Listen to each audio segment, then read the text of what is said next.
Dumating lang sana ang grupo ng engineer na si Jomar sa Tukuran, Zamboanga del Sur. Pero ang kanilang naabutan sa gitna ng karagatan. Hello! Napakapambihira!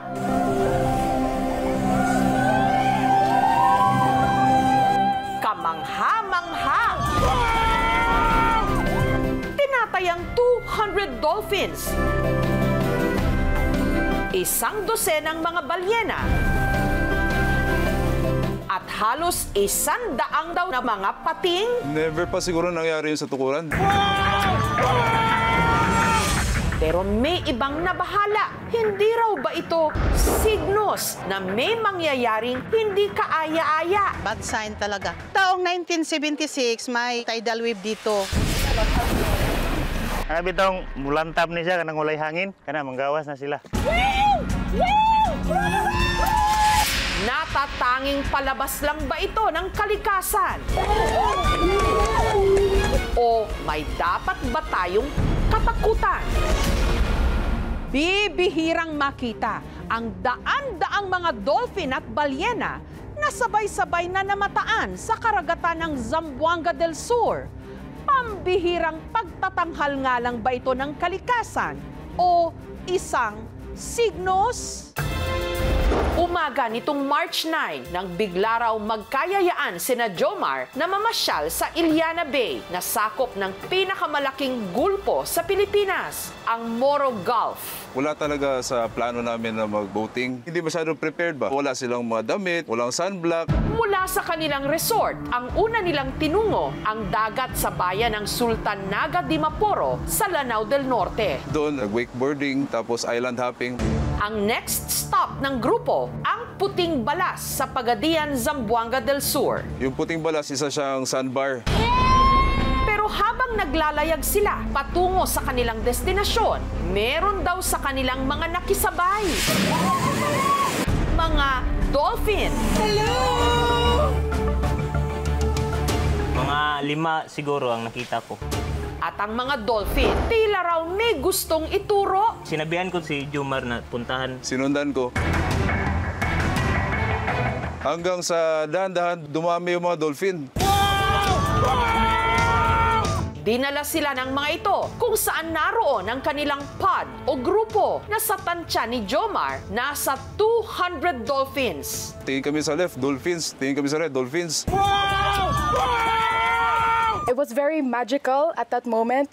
Pero ang nasa 200 dolphins, patikim pa lang daw pala sa nakaabang pa sa kanilang sorpresa. Ilang sandali lang kasi may naispatan naman silang mga balyena. Suddenly, lumabas din yung isang sperm whale. Doon kami mas lalong nagulat.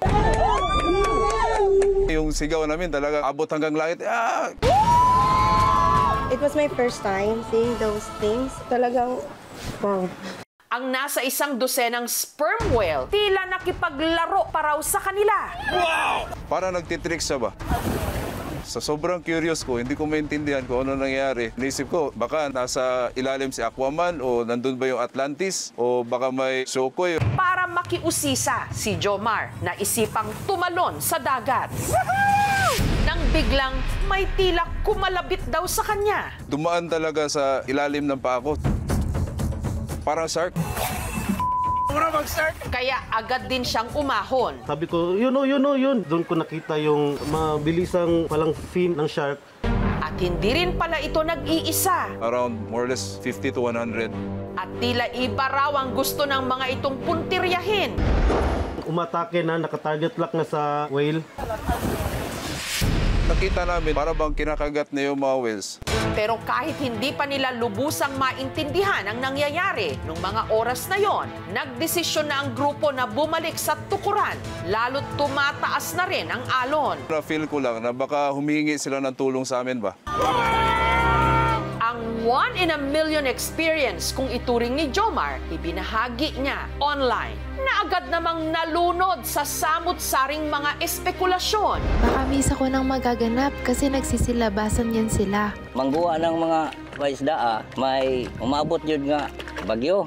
May mga nangamba, lalo't baka raw maulit ang isa sa pinakamalaking trahedya sa Moro Gulf, ang 1976 Moro Gulf Tsunami. August 16, 1976, niyanig ang Mindanao ng 7.9 magnitude na lindol na nagresulta sa isang tsunami. Tumama ito sa baybayin ng Pagadian. Ang Moro Gulf Tsunami nag-iwan ng malawakang pinsala. Tinatayang 4,000 tao ang namatay. Dako ang dagat, tubig dito na sa tuhod. Takbo kami dito sa plaza. Automatic yung nangyari. Ang tubig ay pabalik-balik. Kita namin doon, umaga na, nagdikwa ng mga patay.